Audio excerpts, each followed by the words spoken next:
Gema Delgado. Presente. Georgina Ríos. Presente, buenos días. Ana Luna está que iba a llegar tarde porque estaba en examen médico. Mario López. Aquí, profe, buenos días. Buenos días. Juan Manuel Ramírez. Presente, profesor Juan Manuel Ramírez.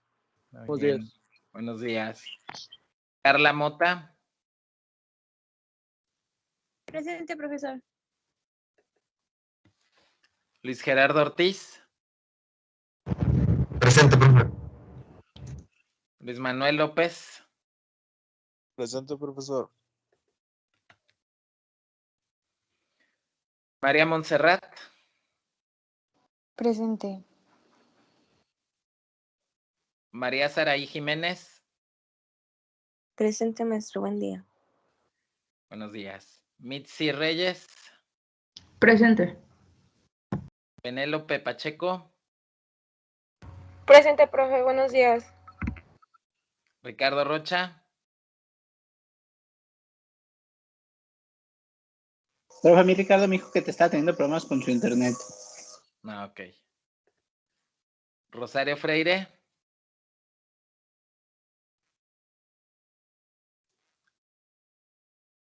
¿No está? Ok. Muy bien.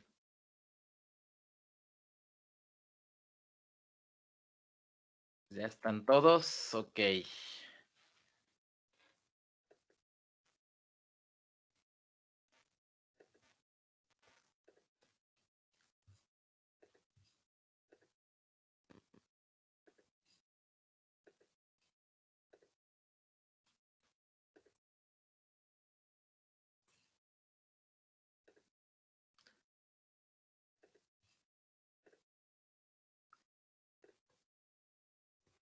Muy bien. Bueno. ¿Alguna duda, alguna pregunta sobre la lectura? ¿Algún comentario?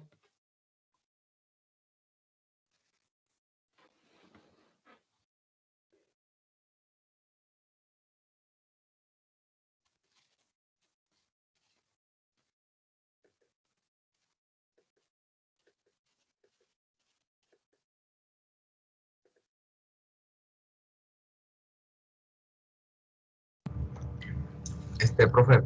Sí.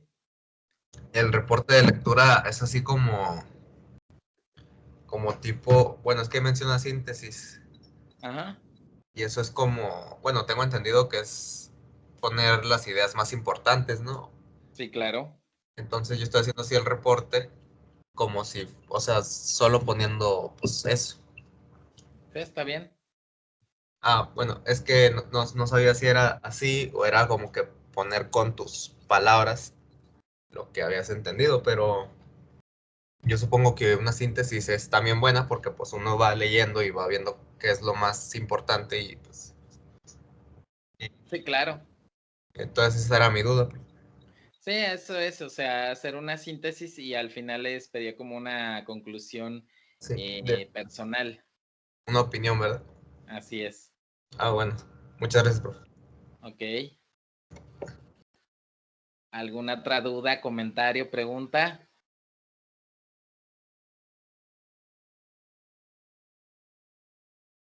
Se entrega hoy, ¿verdad, profe?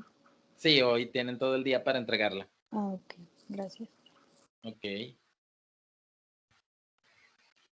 Bueno, pues como vieron en la lectura, se plantea pues el origen del carácter de persona, que es esencial para el concepto de derechos humanos, es precisamente este concepto de persona, que el concepto de persona es un concepto jurídico del que, bueno, cuando tuvimos la materia de derecho romano hablamos un poco acerca de esto, ¿no?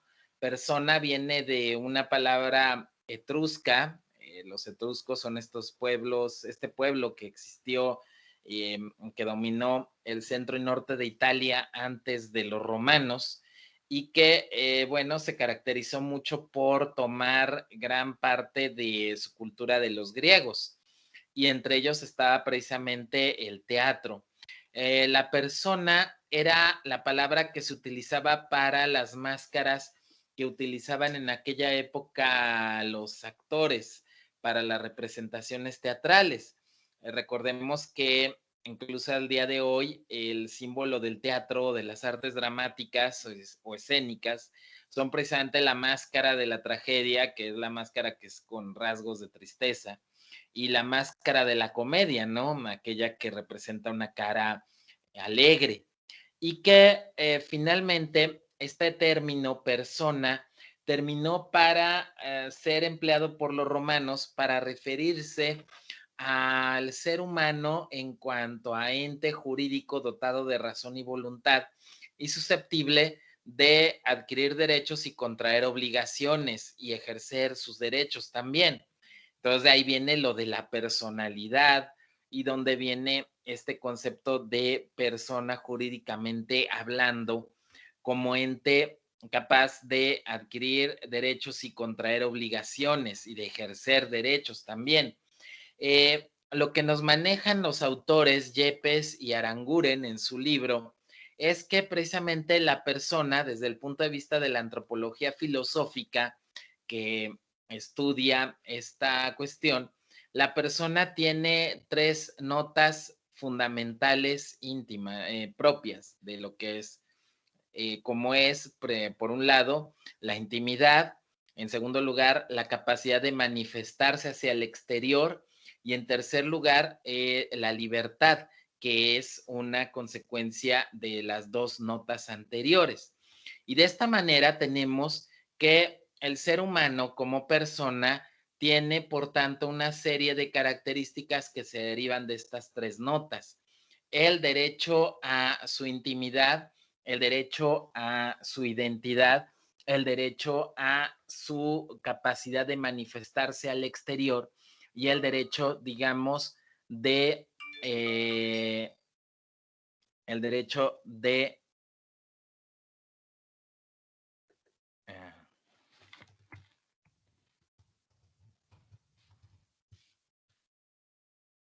el derecho, digamos, también de ejercer su libertad, precisamente como parte de estas manifestaciones hacia el exterior que tiene la persona.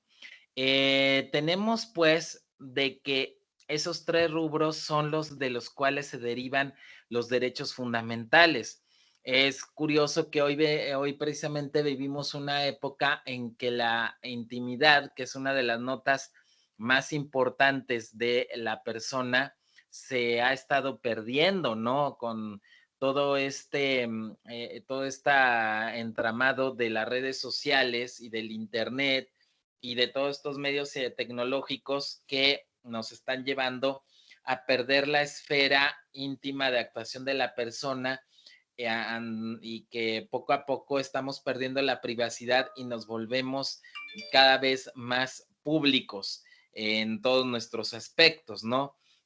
Todo lo que compartimos en las redes sociales, como por ejemplo en Facebook o en Instagram, pues finalmente es que estamos desprendiendo o estamos manifestando nosotros mucho de nuestras esferas íntimas, y eso está llevando a que perdamos precisamente esa intimidad y que cada vez compartamos más con los demás lo que tenemos en nuestro interior, y que esto también nos pone en riesgo porque esto también puede llevar a que se limite nuestra libertad. Eh, y finalmente esta limitación de la libertad no viene solamente de parte del Estado, sino viene de parte de los demás, de otros particulares que también se aprovechan de estas manifestaciones de nuestras esferas íntimas que tenemos para, digamos, limitar nuestras libertades también. Yo creo que hoy en día el mayor riesgo o el mayor peligro que tenemos en la cuestión de los derechos humanos ya no viene solamente del Estado, sino viene también de las grandes corporaciones, de los grandes intereses del mercado, que en cierta forma también están limitando nuestras libertades a través precisamente de la invasión a la intimidad. Y esto es el mayor riesgo a los derechos humanos hoy en día, la pérdida de la esfera íntima de la persona y la búsqueda, por tanto, de herramientas, tanto por parte del Estado como por parte de otros sujetos, de limitar, de acceder a esa intimidad y limitar las libertades en consecuencia. Es de lo que nos advierte, por ejemplo, el señor Edward Snowden en su libro Vigilancia Permanente, donde narra cómo después del 11 de septiembre de 2001 se empezaron a estructurar estos esquemas informáticos de vigilancia y de invasión a la vida privada de las personas. Y esto es la principal amenaza que existe hoy en día de parte de los derechos humanos y más, o en contra de los derechos humanos, mejor dicho, y más cuando hay una alianza entre el Estado y los poderes económicos para obtener provecho de esa invasión a la intimidad de las personas. Y esto pues sí es un muy grave riesgo que estamos sufriendo hoy en día en cuanto a la pérdida de esa intimidad, de nuestra esfera más cercana a nosotros, de nuestros derechos y la invasión que estamos sufriendo de parte de sujetos externos. El derecho natural, pues, que tiene que ver con esta visión que nos dan Yepes y Aranguren en su obra sobre la antropología filosófica, es finalmente la fuente de la teoría de los derechos humanos, que si bien resultan que, como en el video que en la primer clase les dejé que vieran, el video de la señora Paloma Hernández, se plantea que si bien los derechos fundamentales o los derechos humanos son oponibles ante el Estado, pues nos estamos dando cuenta que no solamente son oponibles ante el Estado, sino también ante otras entidades como las grandes corporaciones, los grandes intereses económicos, las otras personas que también tienen que defender y proteger los derechos de los demás o no digamos, no inmiscuirse en los derechos de los demás o no afectar los derechos de los demás.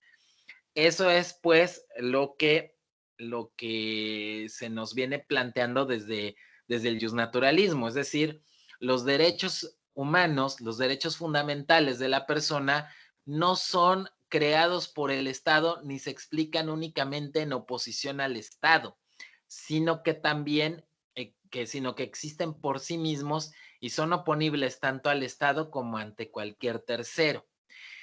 Pero sin embargo, sí se desarrollan la teoría de los derechos humanos en oposición al poder.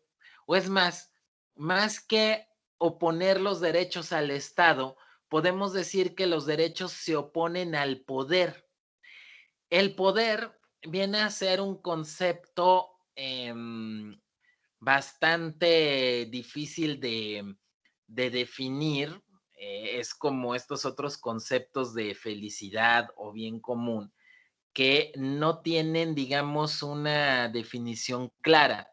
Sin embargo, cuando hablamos del poder político, este generalmente es definido como aquella facultad que se tiene para obligar a otra persona a hacer aquello que por sí mismo no haría. Entonces, ahí es donde tenemos lo que es el ejercicio del poder. La capacidad de obligar a otro a hacer algo que no quiere hacer o que no haría por sí mismo. Pensemos, por ejemplo, en el pago de impuestos. Supongo que nadie de nosotros quiere regalar parte de sus ganancias, parte de su dinero, y sin embargo, tenemos que transmitir ese dinero o esa parte de nuestras ganancias anuales al Estado. Y si no lo hacemos, pues nos la veremos con el SAT. E incluso podríamos irnos a la cárcel. No solamente las multas que nos imponga la autoridad hacendaria, o sea, el SAT, sino que incluso nos pueden acusar de delitos como defraudación o evasión fiscal y podríamos terminar en la cárcel. Tenemos ahí que el Estado nos está obligando a hacer algo que nosotros no haríamos por propia voluntad. O sea, voluntariamente nosotros no pagaríamos impuestos, pero lo hacemos porque nos impulsa la coacción, es decir, la facultad que tiene el Estado de ejercer la fuerza para precisamente obligarnos a hacer aquello que no querríamos hacer por nosotros mismos.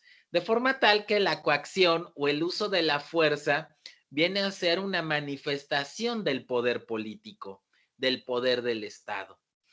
El Estado además se busca que tenga el monopolio de la fuerza, el monopolio de la coacción, de esa capacidad de obligar a otros a hacer aquello que no se quiera. Cuando hablamos, por ejemplo, o hemos oído muchas veces la expresión del Estado fallido, y existen muchos cuestionamientos respecto a si México es ya un Estado fallido, se parte del hecho de que hay entes privados que ejercen la coacción, ejercen la violencia y en muchos aspectos superan a la capacidad de uso de la fuerza que tiene el Estado para imponer un orden o para obligar a las personas a hacer algo que por sí mismas no harían. ¿Cómo sería el respeto a cierto orden que existe en la sociedad? Pensemos, por ejemplo, en la capacidad que tiene el crimen organizado de ejercer la violencia, de ejercer la fuerza e imponer un orden, digamos, paralelo al que impone el Estado. Ahí estaríamos viendo que cuando ya hay sujetos privados que tienen esta capacidad de ejercer la violencia y que llega a superar al Estado y llegan a imponer un orden propio con independencia del orden social que impone el Estado, pues entonces sí nos estamos aproximando hacia un Estado fallido. En el caso, por ejemplo, de Afganistán, ahora el tema de actualidad, pues estamos ante un caso de un lugar en que nunca realmente ha existido un verdadero Estado, sino que siempre han existido entidades tribales o entidades colectivas como los talibán, que no son una tribu, no son una etnia, pero sí son un movimiento religioso político, pues resulta que tienen una capacidad de imponer por la fuerza cierto orden y ciertas obligaciones hacia las personas que por sí mismos no las acatarían o no las harían. Y esto no es porque los talibán realmente quieran constituir un modelo de Estado. O sea, un gran error que se ha estado cometiendo es pensar que los talibán y en general los islamistas siguen la misma lógica de lo que el filósofo español Gustavo Bueno llamaba la dinámica de estados. En realidad, ellos tienen un pensamiento político muy diferente al nuestro que no pasa por la idea del Estado-nación, pero sí pasa por una serie de obligaciones religiosas y sociales y tradiciones que han de ser impuestas por una autoridad religiosa universal como es el califato, no por el Estado-nación como lo entendemos en Occidente.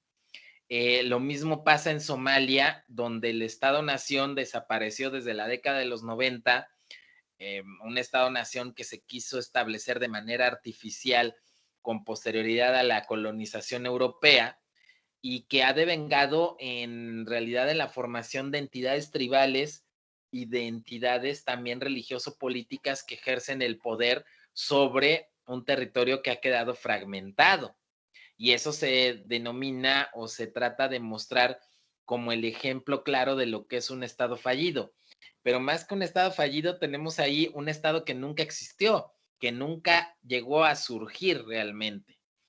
Pero en el caso de México, sí tenemos un Estado que se ha ido descomponiendo ante la emergencia de otras entidades que tienen fuerza propia y que ejercen esa fuerza e imponen un orden y una serie de reglas de convivencia social en las áreas sobre las que tienen el control.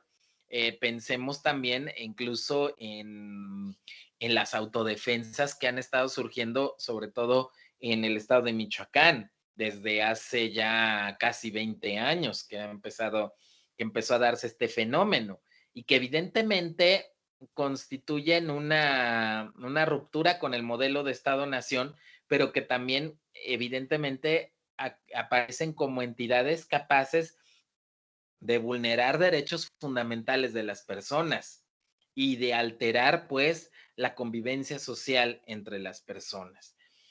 Así pues, ya desde los primeros grandes filósofos griegos, donde encontramos la idea del derecho natural, sí viene esta idea de oposición de derechos ante el ejercicio del poder. Finalmente, es la idea de que cada persona tiene una esfera propia que no puede ser afectada por el Estado o por quien ejerce el poder o por el poder en general.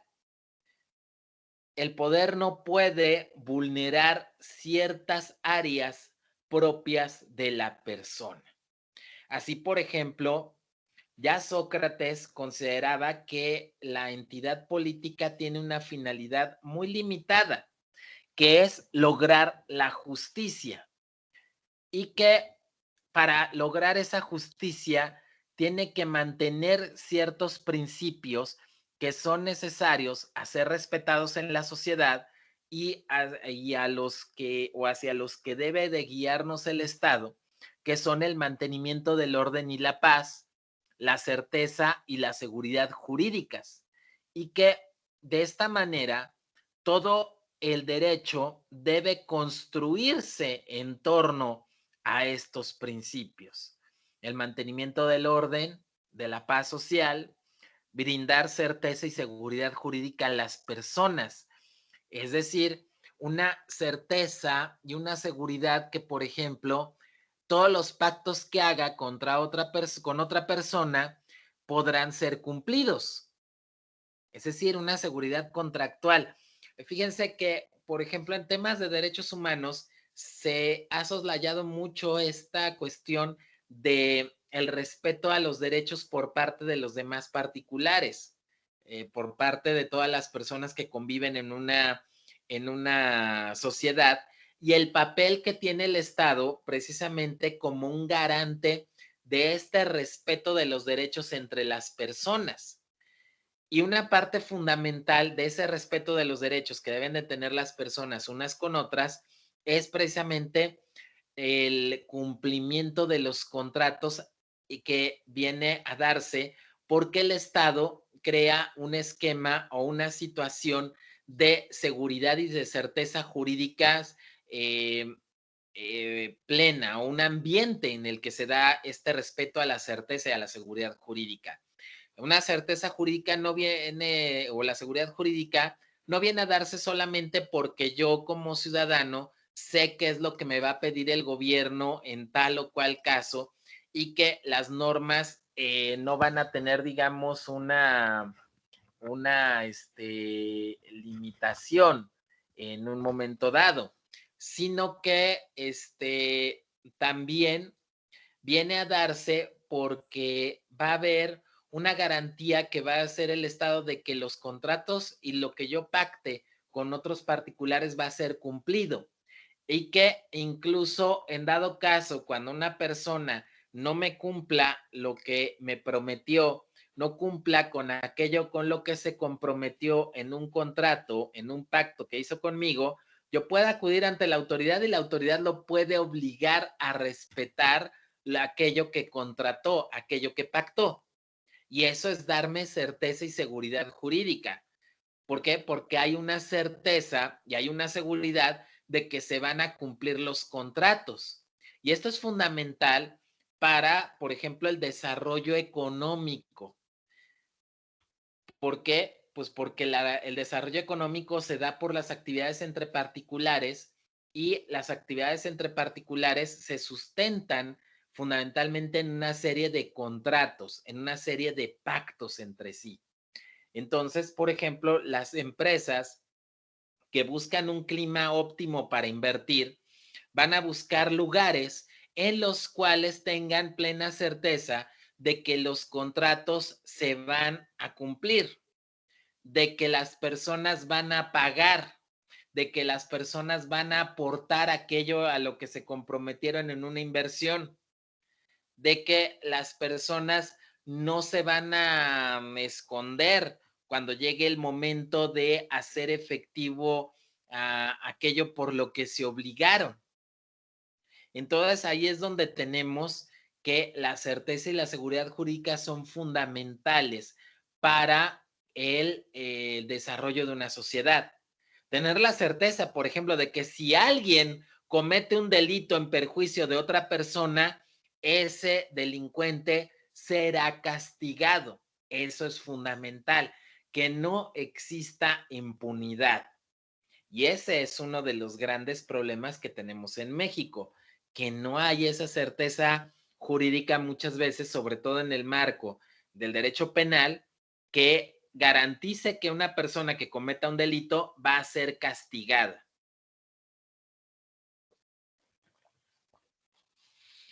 De hecho, todas las reformas penales que se han dado últimamente con este cambio de paradigma y cambio de sistema penal, se ha buscado que sea para dar una mayor certeza en el cumplimiento de la legislación penal y en que las personas que sean culpables de delitos sean castigadas.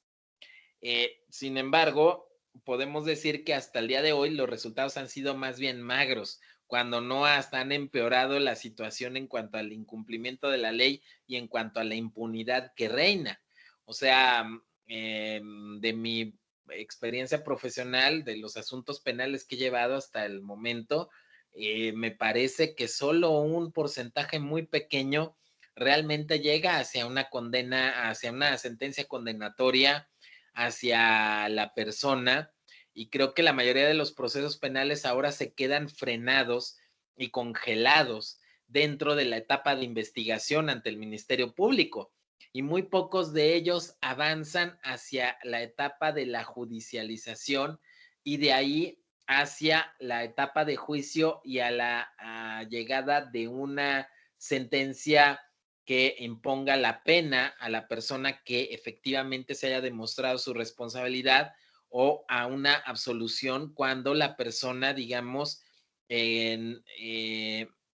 no se pueda demostrar su culpabilidad o su responsabilidad en los hechos de los que se le acusan. Y eso, digamos, es muy grave porque tenemos que no abona a la seguridad y a la certeza jurídicas. Eso es, pues, algo que vemos aquí. Y que, bueno, Sócrates ya lo planteaba como un factor muy importante para la relación entre el poder y las personas, y que debe de ser uno de los principales aspectos que deben ser protegidos por parte de quien ejerce el poder, el brindar esta certeza y esta seguridad jurídicas. Así que digamos que Sócrates ya identificaba estos tres principios como parte esencial o fundamental de lo que es el derecho natural, y que el derecho positivo, que viene a ser precisamente la normatividad que ya en la práctica y por escrito establece una sociedad humana para regirse, no puede contravenir el derecho natural.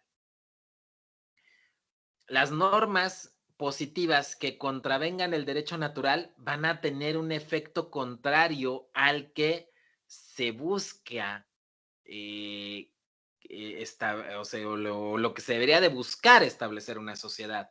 No van a brindar ni certeza ni seguridad jurídica, no van a colaborar al orden y la paz, porque van a generar muchas veces divisiones y van a generar una situación de caos.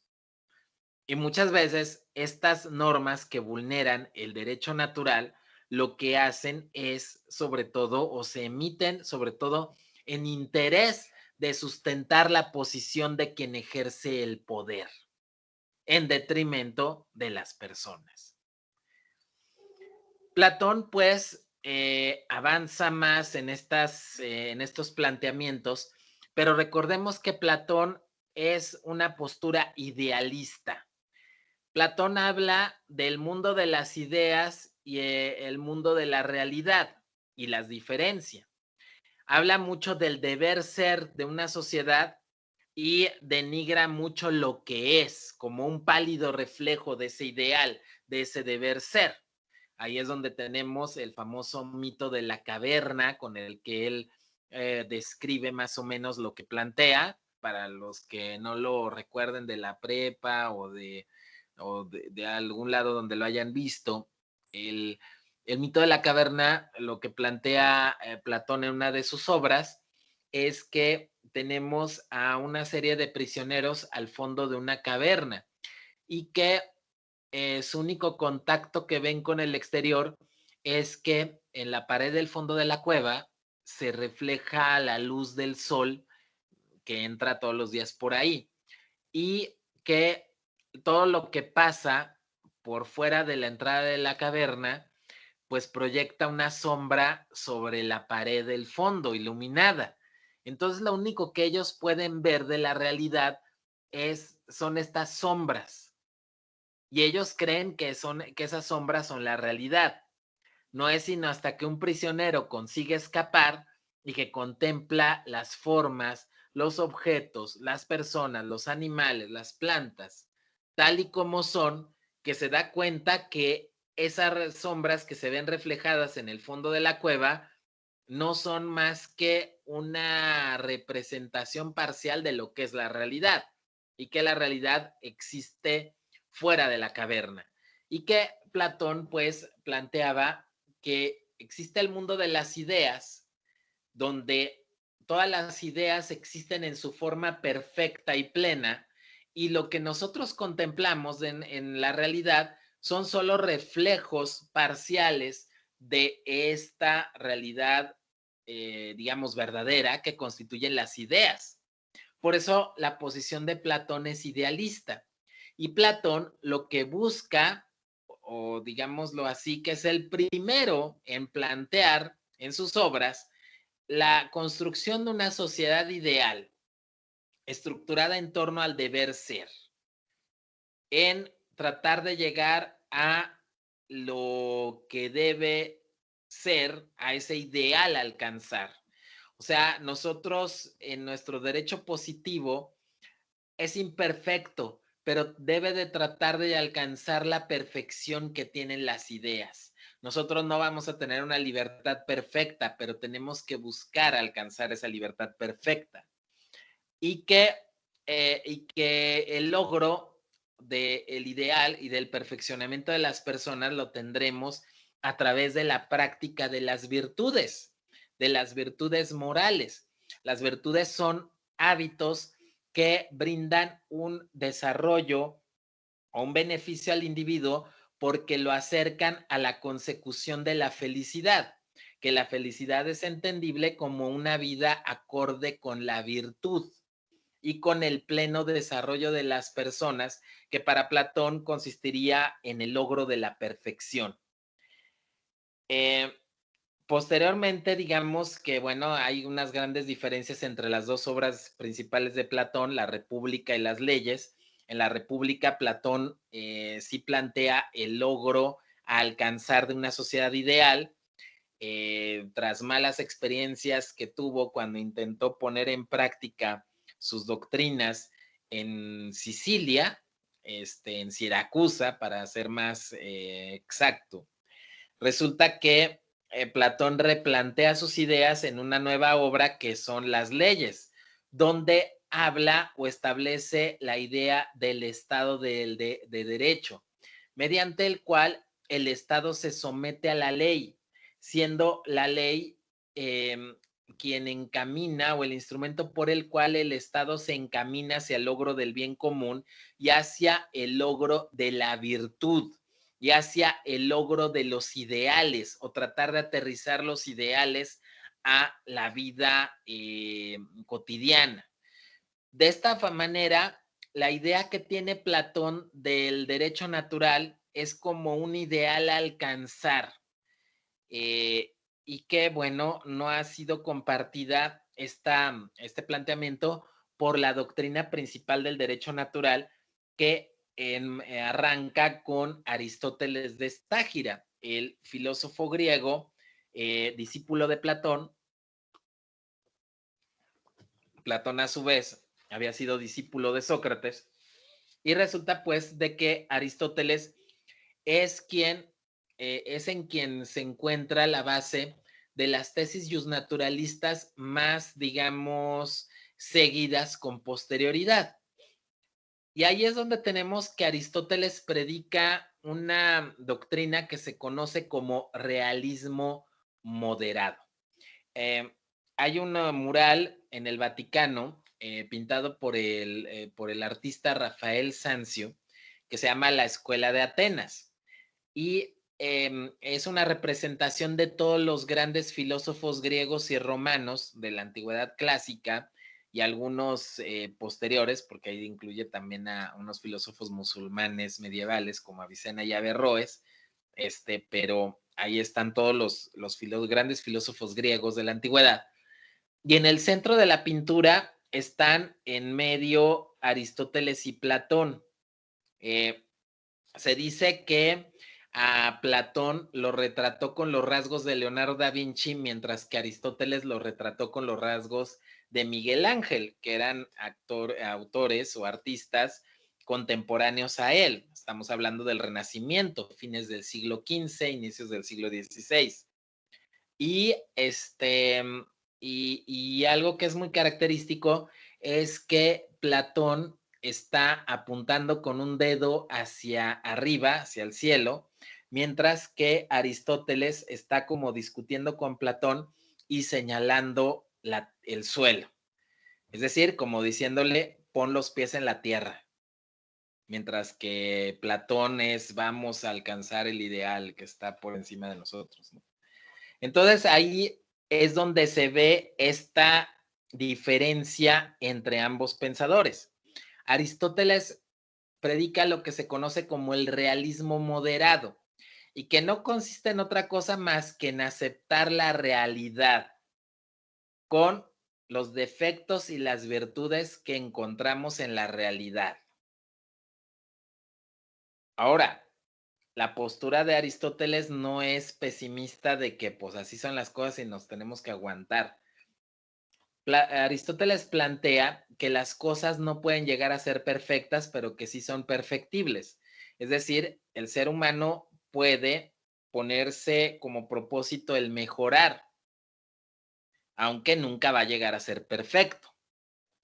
Y el ser humano tiene que ponerse a entender que la realidad tiene sus pros y sus contras. Así como, aunque se oiga muy romántico, comprender que cada rosa tiene su espina, ¿no? O sea, finalmente, todas las cosas tienen sus pros y sus contras. Y Aristóteles lo que plantea es, pues, que aceptemos la realidad con sus aspectos negativos y positivos y tratemos de ir mejorando los aspectos negativos para que cada vez pesen menos. No plantea el logro de una sociedad perfecta ni el logro de un perfeccionamiento del ser humano absoluto y de que el ser humano llegue a ser perfecto, porque esto es un imposible. Pero sí que las personas aprendamos de nuestros errores, que aprendamos de nuestras experiencias y nos vayamos perfeccionando. Y por supuesto que busquemos lograr las virtudes, como lo planteaba Platón, pero las virtudes no son vistas como algo inalcanzable, sino como algo que se puede poner en práctica. Y resulta que, pues, Aristóteles también nos da a entender que la realidad es objetiva y que como tal existe por fuera de nosotros. Y eso es hoy en día algo que se está olvidando mucho, que hoy en día nos estamos yendo por la subjetividad, por el subjetivismo y creer que cada quien puede construir su realidad. No en balde, por ejemplo, a toda esta este pensamiento pseudo religioso que tiene que ver con un movimiento que se ha denominado como el New Age o la Nueva Era desde los años 60, y de los cuales vienen cuestiones como lo del coaching, incluso tan famoso ahora, que sale, por ejemplo, este cuate barbón de los sacos brillantes, que no me acuerdo cómo se llama, Carlos no sé qué, de la mente millonaria, o que ya había salido esto hace unos... Carlos Muñoz. Carlos Muñoz, ese. Pero también el otro, el que le arruinó la vida al Chicharito Hernández, Rodrigo Dreyfus, Odín Dupeirón, todos estos personajes, y que tiene que ver también con lo que salió hace unos 15 años, no sé, bueno, estaban muy chicos en ese entonces, tenían 4 o 5 años, pero que se hablaba mucho de lo del secreto y de la ley de la atracción, que tiene que ver precisamente con que lo que quieras, lo logras. Entonces, ¿qué te dice el Carlos Muñoz o te dicen el Dreyfus o te dice el Dupeirón? Que lo que tú quieras lo vas a alcanzar con el solo hecho de quererlo, con el solo hecho de desearlo. Eso es pensar que la realidad depende de la voluntad propia. Y ahí es donde entramos a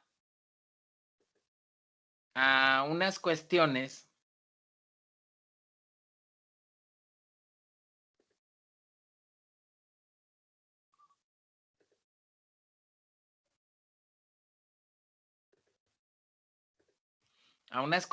que tienen que ver con lo que es el subjetivismo, pero además con el voluntarismo.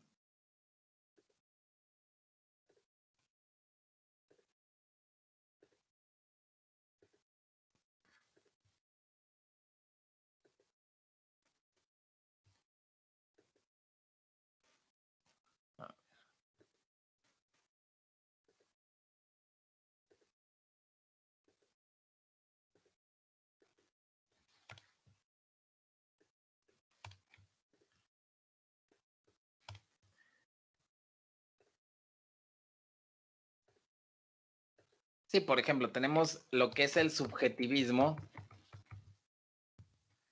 y lo que es el voluntarismo, pero también con el sentimentalismo, que son, digamos, hoy en día lo que se opone a la racionalidad. Y el gran problema que está habiendo con la teoría de los derechos humanos es que hoy en día los derechos humanos se están observando desde el punto de vista de estas tendencias subjetivas, voluntaristas y sentimentales que se oponen a la racionalidad. A tal grado se están oponiendo a la racionalidad que, por ejemplo, en España ya ha habido quien esté pidiendo que ya nos enseñen matemáticas, porque las matemáticas resulta que son o pueden ser misóginas, racistas y homófobas. ¿Y esto por qué? Porque la matemática es la racionalidad pura. Y de lo que ahora se trata es de imponer las percepciones subjetivas, lo que quiere por el mero hecho de la voluntad, y una voluntad que obedece a los sentimientos, no a la razón.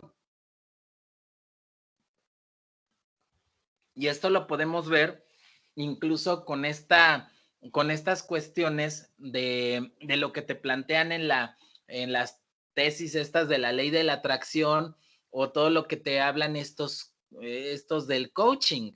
Y que bueno, la realidad es que a mí me parece que tanto Muñoz como Dreyfus como Dupeirón y tantos más, pues no son más que una bola de charlatanes que lo que hacen es ganar dinero diciéndole a la gente lo que quiere oír y haciéndola precisamente sentir bien.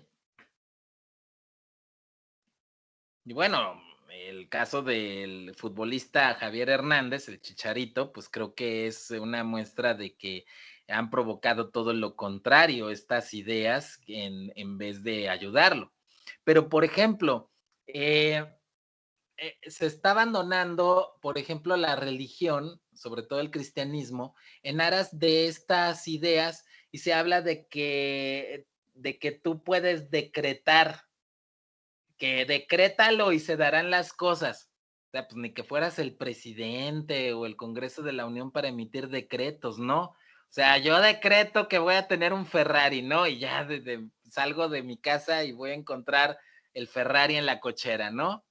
O sea, eso tiene que ver precisamente con esta idea del voluntarismo y enlazado con la subjetividad y con el sentimentalismo.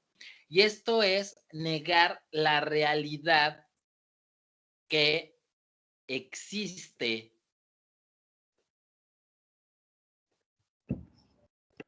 por fuera del ser humano.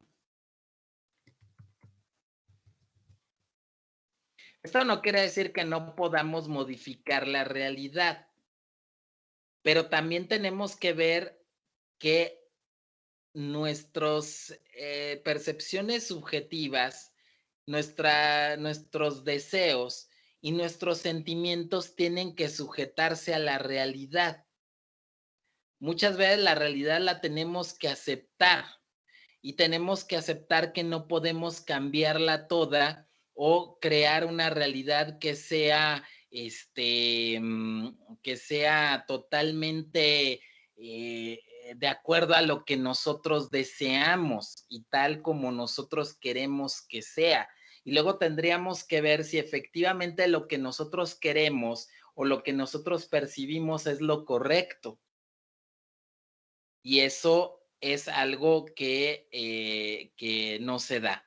Por ejemplo, hay una diferencia muy grande, lo he estado observando y ustedes lo pueden ver, por ejemplo, si buscan en YouTube, que hay series de televisión y películas rusas que tratan sobre la Segunda Guerra Mundial.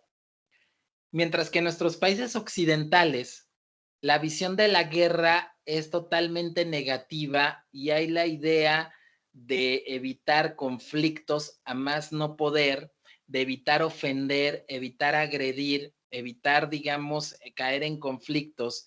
Y viene toda esta idea del pacifismo, que no es más que un pensamiento utópico que tiene que ver con el sentimentalismo también.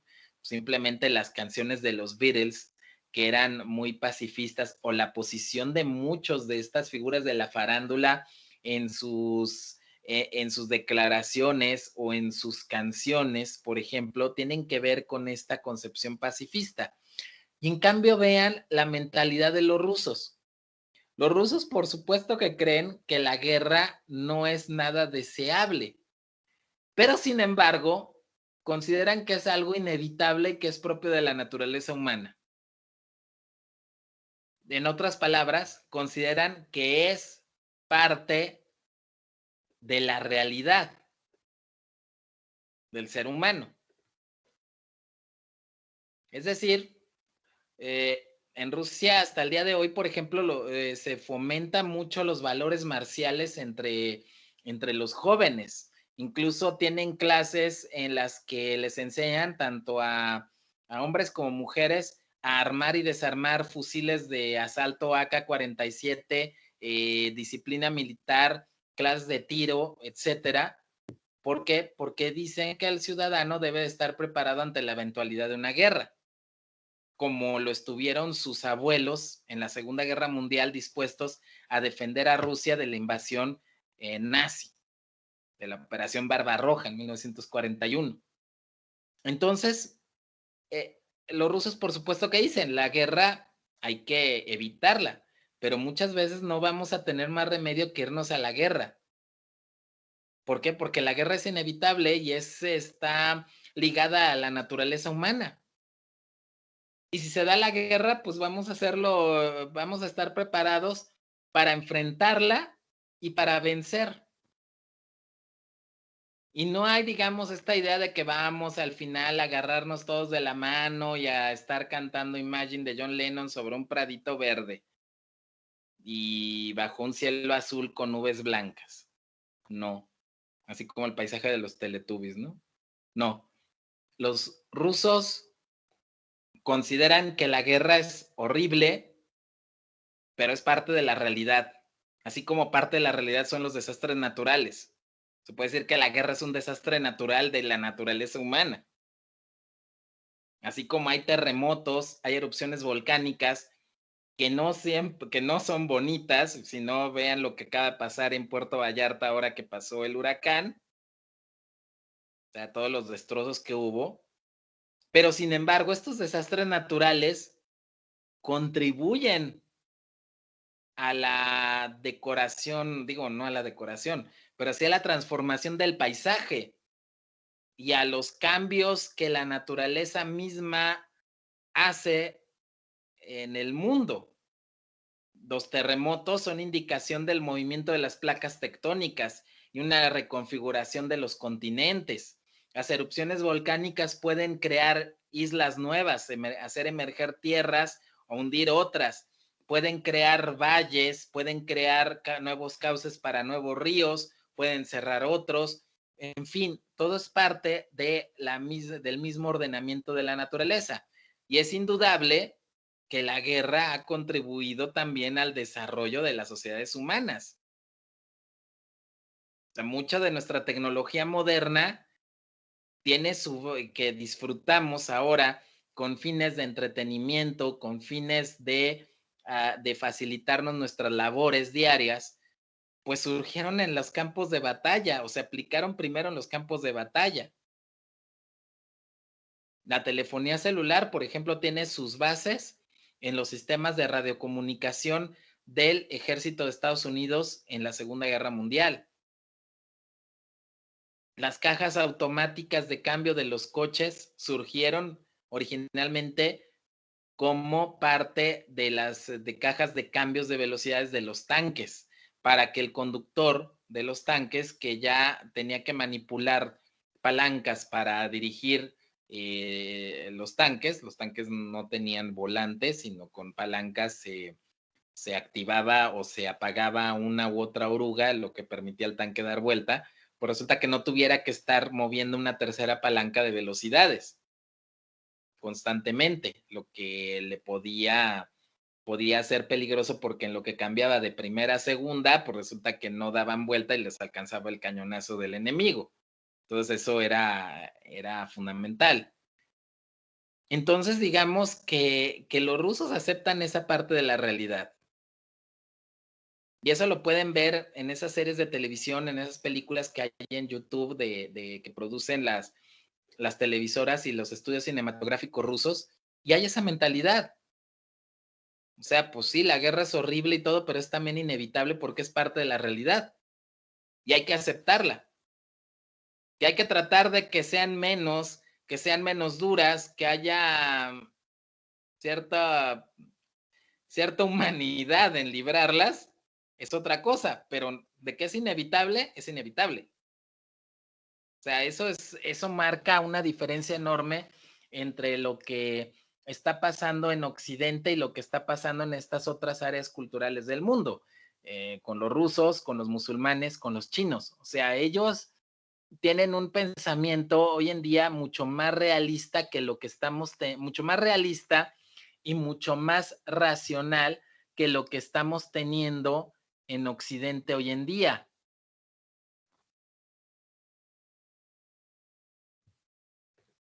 Y en Occidente lo que estamos creando es generaciones que van a estar desligadas de la realidad por dirigirse por su subjetivismo, por su voluntarismo y por su sentimentalismo. O sea, ustedes son de la generación que quizá han sido víctimas de toda esta carrilla que luego se echa de decir que la generación de cristal, que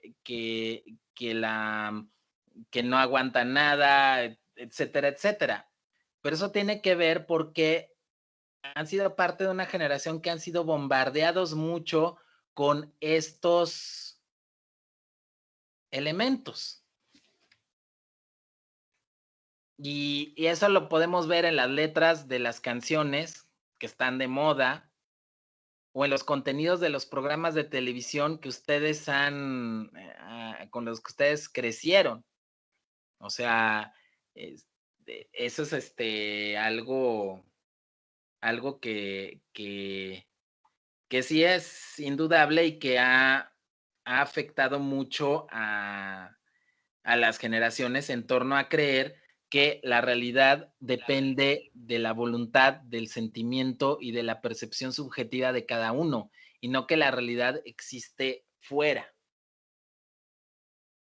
De ahí, pues, que los planteamientos de Aristóteles y posteriormente de su continuador, Santo Tomás de Aquino, van a girar en torno a este realismo moderado.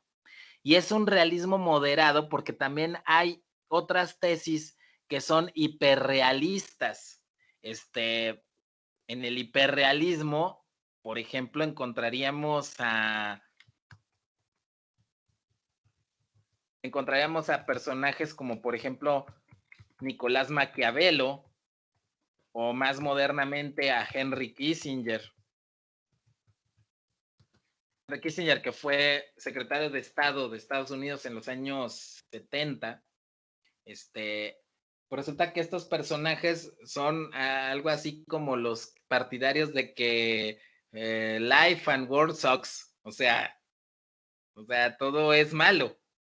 O sea, llegan a un hiperrealismo que niega la posibilidad de que las cosas puedan ser perfectibles o puedan mejorarse, o que se pueda vivir de acuerdo a las virtudes.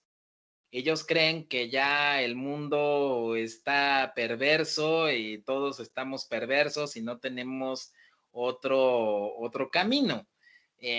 Quizá esta idea de hablar de que es un hiperrealismo sea incorrecta porque al final no corresponde esa postura con la realidad, porque se niega un aspecto de la realidad, pero finalmente es como se ha terminado por conocer esta corriente, ¿no? Y pues resulta que es bastante pues deprimente, por así decirlo, porque finalmente no da trazas o no da posibilidades de mejorar lo que vemos. Y entonces eso es pues parte de lo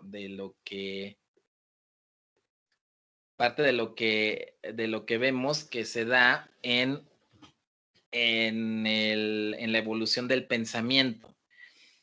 Y bueno, esta cuestión pues del subjetivismo, del voluntarismo y del sentimentalismo es muy peligroso también porque esto también puede conllevar contra lo que parece, puede conllevar la pérdida de derechos porque puede ser la manipulación de las personas a través de esos aspectos.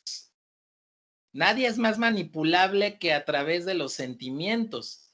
Y por ejemplo, algo que se da, permítanme tantito.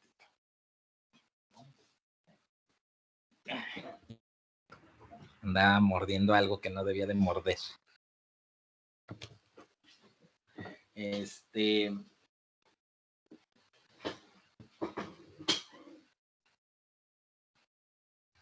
Tenemos que es muy importante tener en claro esto porque nadie es más fácil de manipular que una persona sentimental. Y hoy en día, o sea, si ustedes se fijan, toda la publicidad, tanto de los partidos políticos como de los productos, giran en torno al sentimiento. Y para cualquier postura política siempre tiene que salir bailando el amor. Y contra el amor, ¿quién se va a oponer? Por eso, cuando alguien dice algún contenido que puede resultar contrario a esta visión sentimentalista, subjetivista y voluntarista, es que viene que se le señale como un discurso de odio. porque se opone al amor. Y al amor, como dicen muchas canciones y muchos poemas, al amor nadie lo puede derrotar. O sea, el amor es un argumento contra el que no hay defensa alguna. O sea, si no amas es porque estás lleno de odio y eres malvado.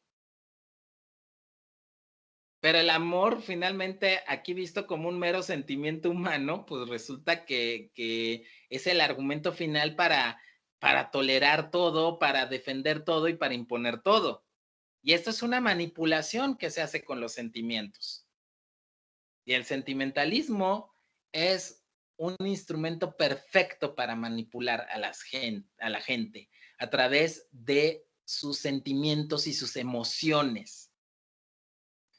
Y las personas que se dejan manipular por los sentimientos y las emociones, pues la realidad es de que están en un plano bastante, aunque se oiga feo, están en un plano inferior, porque no hacen ejercicio de sus facultades, la facultad propia del ser humano, que es la razón para entender su realidad, sino que se dejan mover por el sentimiento. Los políticos más efectivos a través de sus discursos, los grandes demagogos, pensemos en un Hitler, pensemos en el señor que tenemos ahorita allí en el Zócalo de la Ciudad de México. ¿En qué basaban fundamentalmente su discurso o en qué lo basan su discurso? No hay propuestas racionales. Analicen bien eso, los discursos de los políticos. No hay propuestas racionales. Hay puras apelaciones al sentimiento. ¿Por qué sale el discurso de que España nos tiene que pedir perdón? Porque es una forma de manipular un sentimiento de permanente agravio de las personas. Para tratar de generar emociones de rencor y de resentimiento. Hitler utilizó mucho la demagogia, el tratar de generar una emoción y un sentimiento de revancha y de odio contra un enemigo común en que él consideraba la minoría judía que vivía en Alemania, en la que descargaba todas las frustraciones y todos los, digamos, resentimientos de los alemanes por haber perdido la Primera Guerra Mundial, por la difícil situación económica derivada de la gran crisis de 1929, etcétera. Y era a base de una manipulación de las emociones. La propaganda, la publicidad manipula los sentimientos y las emociones. Y anulan o nublan la capacidad de raciocinio de las personas.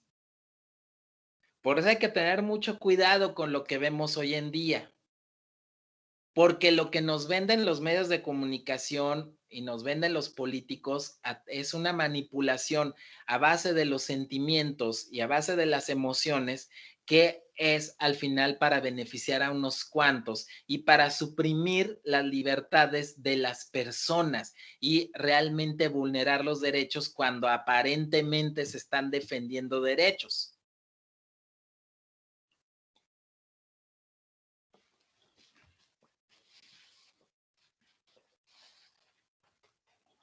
Eso es algo que hay que tener en cuenta. Y con esto no quiero decir que tengamos que ser autistas, que no tengamos sentimientos ni emociones. No, por supuesto. Pero los sentimientos y las emociones tienen que estar subordinados a la razón. Por esa razón también es que hoy en día las relaciones entre personas no duran, los matrimonios no duran. ¿Por qué? Porque únicamente muchas veces se construyen relaciones desde el punto de vista meramente emocional o sentimental, pero se olvidan de que también debe de haber un componente racional. Y ahí es donde se tiene que ver si esta persona puedo convivir efectivamente con ella, puedo llegar a acuerdos con ella, puedo tener una relación estable con ella, dependiendo de la forma en que vive esa persona, yo lo puedo inferir. No solamente porque está muy guapa, porque está muy guapo, o porque me llega al corazón, cosas así. O sea, hay que verlo, analizarlo bien todo eso, porque si nos vamos solamente por la emoción o el sentimiento momentáneo, aquello no va a durar. Y es un sentimiento que al poco tiempo va a desaparecer.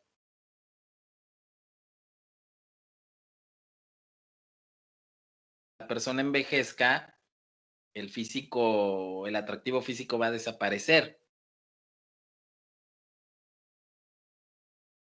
Pero en fin, bueno, es que también tiene que ver lo de que hoy en día se ha metido mucho la mentalidad de lo desechable, de lo de usar y tirar. Pero en fin, entonces ahora algunas reflexiones que tienen que ver pues con la visión del mundo de Aristóteles que es acerca del realismo y de tener los pies en la tierra. Espero que ustedes también se muevan a pensar y a reflexionar en torno a todos estos temas, porque son muy importantes, y más en esta cuestión de la defensa de los derechos fundamentales de la persona, que tenemos que tenerlos claros. Tenemos que tener en claro que los mismos son objetivos, que existen fuera de nosotros y que pertenecen, porque como lo definen estos autores, Yepes y Aranguren, estas notas del ser humano, que son la intimidad, la capacidad de manifestación y la libertad, existen en todas las personas, sean estas habitantes de Afganistán con los talibán, sean habitantes de China, sean norteamericanos, sean mexicanos o sean españoles o franceses. O sea, independientemente de dónde estén, es que tenemos esas notas y por lo tanto de ahí emanan nuestros derechos, que por lo tanto los tenemos con independencia de que nos lo reconozca o no nos lo reconozca quien ejerce el poder en cada uno de esos casos, que existen con independencia si la Suprema Corte lo reconoce o no lo reconoce en una jurisprudencia, si esto está consagrado en una constitución, en una ley X o Y. Sin importar eso, esto existe y estos derechos están sujetos a la realidad, no se desprenden de ellos, derivan de la propia realidad del ser humano en todos sus aspectos, biológicos, psicológicos, físicos, etcétera. Espirituales también, porque el ser humano es el único ser religioso, el único ser que tiene una dimensión espiritual. Ahí es pues donde tenemos que Aristóteles nos habla de que el derecho natural existe, es real y es objetivo, y existe con independencia de que lo entendamos o no, creamos en él o no. Y nuestros derechos fundamentales, por tanto, existen con independencia de que nos lo respete el poder o no nos lo respete. Así pues, tenemos que el derecho positivo viene a ser una aplicación del derecho natural, porque el Estado o la entidad política también se sustenta en la naturaleza, se sustenta en que el ser humano es sociable por naturaleza. Entonces, por naturaleza misma, el ser humano tiende a vivir en una sociedad y a que esta sociedad tenga un orden, una estructura. Y eso es muy importante y es parte de nuestra naturaleza humana y nos da un origen tanto de la comunidad política como de nuestros derechos en la propia naturaleza humana. Y Aristóteles nos dice que lo justo objetivo, la justicia, que debe ser el logro final del derecho, debe ser siempre aquella que coincida con la naturaleza humana, que permita que la naturaleza humana, digamos que explote, aflore, se manifieste. aquello que va contra la naturaleza humana no va a ser justo. Va a ser injusto porque va a implicar una represión de esta naturaleza. Va a implicar una contravención o un aplastamiento de alguna de las dimensiones del ser humano. Y por esa razón es que Aristóteles nos habla de que la justicia natural la justicia objetiva debe ser, digamos, el fin último al que debe de dirigirse la acción del Estado, la acción de la sociedad.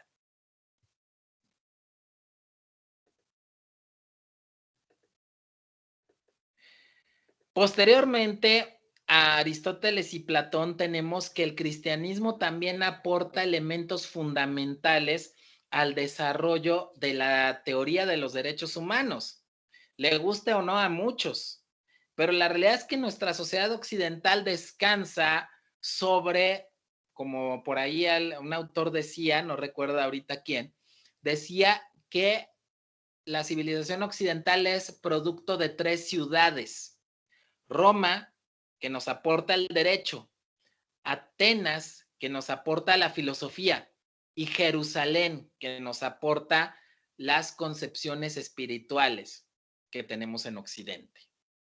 Así pues, la influencia del pensamiento religioso judío-cristiano es fundamental para entender nuestra sociedad occidental, pero también ha sido fundamental para el descubrimiento de la teoría de los derechos humanos o para el desarrollo de los derechos humanos. Porque, por ejemplo, tenemos que para Aristóteles la esclavitud era algo natural incluso. O sea, él ahí sí comete un error en considerar que la esclavitud es algo connatural. Aunque bueno, yo tengo un amigo, es un abogado español que vive en Barcelona, que tiene un blog, y ahí una vez se preguntó si no Aristóteles tendría razón en cuanto a que la esclavitud, o sea, no soy partidario de la esclavitud, o sea, aclaro esto, pero es un cuestionamiento que él manejaba de una manera interesante. O sea, él decía, si no tendría razón en cuanto a que finalmente, hasta el día de hoy existen distintas formas de esclavitud y existe una subordinación de las personas, tal y como lo planteaba esquemáticamente Aristóteles en cuanto al estudio que hace de la figura de la esclavitud. Existe una subordinación, digamos, de un débil hacia un fuerte.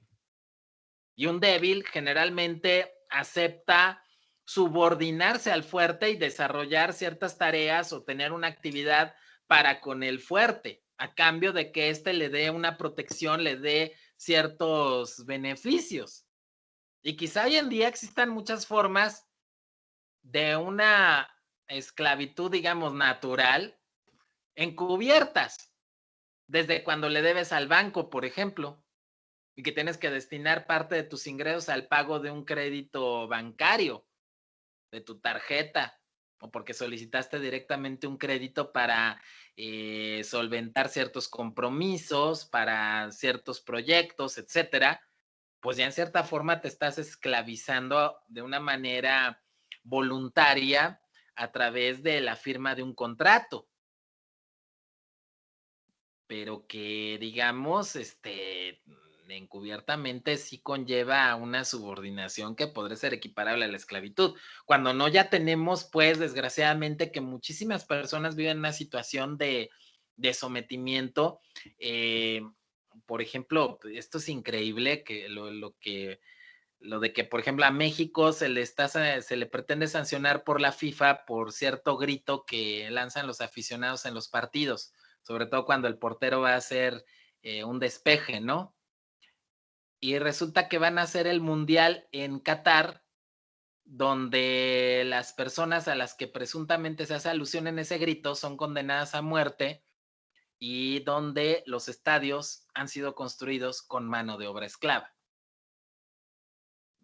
Es un tanto incongruente de parte de la FIFA. Pero luego, si nos ponemos a pensar que empresas y el propio gobierno catarí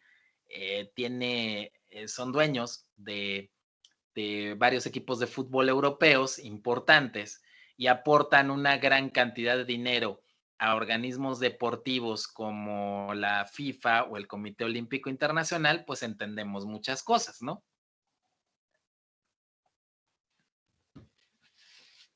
Ahí sí se olvidan de si tienen fobias o no tienen fobias, ¿no? Pero en fin, el caso es de que, por ejemplo, para los griegos la esclavitud era una institución fundamental para su sistema económico, lo mismo para el Imperio Romano. Y se basaba pues en esta idea de que el vencido perdía toda su dignidad, ¿no? O sea, recordando que la esclavitud nace de la guerra y de los prisioneros de guerra. Pierde toda su dignidad y el esclavo se convierte en una herramienta que habla, en un instrumento, en una cosa que puede ser comprada y vendida. De repente llega el cristianismo y el cristianismo habla de la igualdad de los seres humanos en cuanto a que todos tenemos la misma dignidad por ser hijos de Dios. Esto rompe con todo el esquema del pensamiento antiguo al plantear esta igualdad inherente a todos los seres humanos. Ahora, hay que tener en cuenta que el cristianismo habla de una igualdad en dignidad de todos los seres humanos porque todos compartimos la misma naturaleza humana.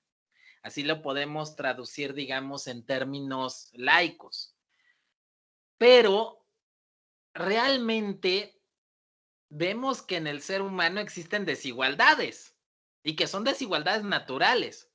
Aunque todos en esencia tenemos una misma igualdad, porque todos compartimos la misma esencia de lo que nos hace ser seres humanos y compartimos incluso biológicamente, un mismo código genético general que nos especifica o nos señala como miembros de la especie humana y que tenemos ese código genético todos básico, igual, que nos diferencia de los gatos, de los perros o de las moscas, pues tenemos que realmente hay una serie de cosas que nos hacen diferentes, porque no todos tenemos las mismas capacidades, las mismas habilidades, los mismos deseos, la misma formación, el mismo origen, nacemos en lugares distintos, nacemos en épocas distintas y tenemos hasta detalles que nos individualizan.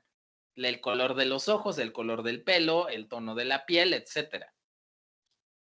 Si nuestros hábitos son diferentes. Por lo tanto, el ser humano, aunque es igualdad, tiene una igualdad en dignidad y tiene una igualdad en su naturaleza y su esencia, es desigual también por naturaleza en los accidentes.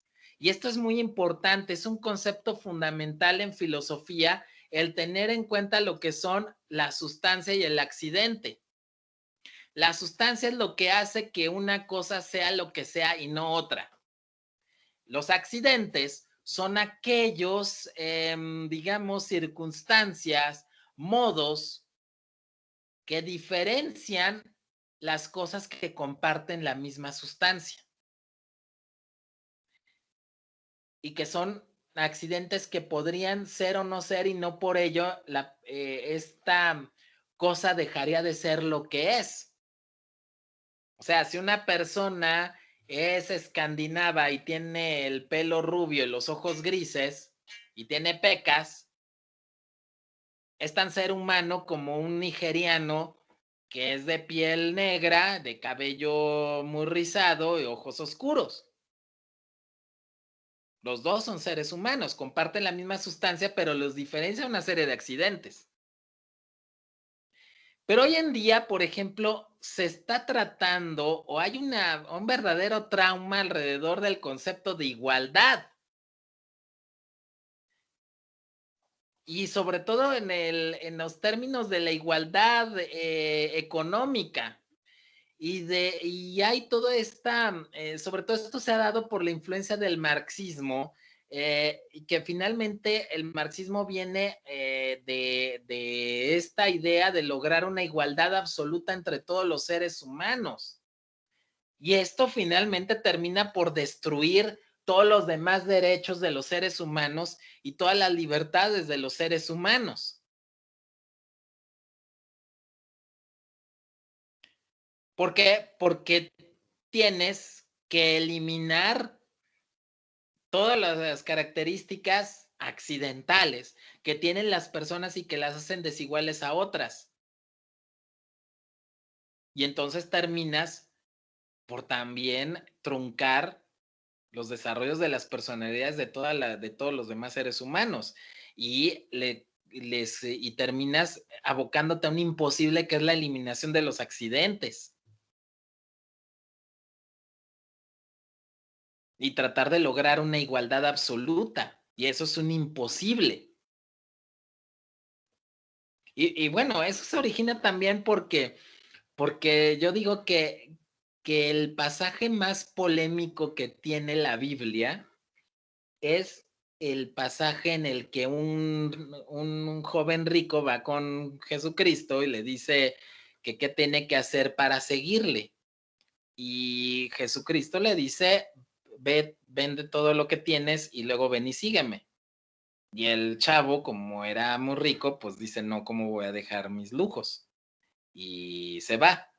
Y entonces Jesús dice, pues es más fácil que entre el camello por el ojo de una aguja que un rico por el reino de los cielos. Es el pasaje más polémico de toda la Biblia y es del que se deriva mucho el desarrollo de la filosofía, sobre todo en temas económicos, que desemboca en cierta manera en el marxismo, los cuestionamientos a la desigualdad y el tratar de lograr una igualdad económica absoluta, cuando más bien el pasaje se refiere a los apegos hacia lo material antes que realmente a que la riqueza sea nociva en sí misma. O sea, cuando hay otros pasajes en la Biblia en que se habla del uso de los bienes para satisfacer necesidades propias y satisfacer las necesidades de los demás. La cosa está de que ahí se ve que los bienes y la riqueza son vistas como un medio y que a lo que se refiere Jesús es el uso de los bienes o el planteamiento de los bienes como un fin y el apego a los bienes, a grado tal que prefiero dejar lo importante, lo más valioso, con tal de no perder los bienes materiales que tengo, que al final, cuando me muera, no me los voy a llevar a la tumba. Porque aunque los faraones se enterraban con todas sus riquezas pensando que se las iban a llevar al más allá, los que se las terminaban llevando eran los saqueadores de tumbas que desde esa época ya actuaban. Entonces, realmente, pues ni Ramsés se llevó nada al otro mundo. Entonces ahí es donde tenemos que ese es realmente el planteamiento de ese pasaje. Pero en fin, hay una verdadera obsesión por la igualdad. Hoy en día estamos inundados por discursos que hablan de la igualdad, pero de una igualdad absoluta que desconoce la existencia de los accidentes y de lo valioso que es la individualidad. Es muy curioso que en estos tiempos que se habla tanto de la diversidad, sin embargo, se habla al mismo tiempo de la igualdad, que sería eliminar la diversidad. La diversidad que la dan los accidentes. Entonces, ahí es donde vemos estos puntos. Bueno, no sé si tengan alguna duda, alguna pregunta, algún comentario. No, profesor, todo bien. Bueno, al menos de mi parte. ¿Perdón? Que de mi parte todo bien. Ok.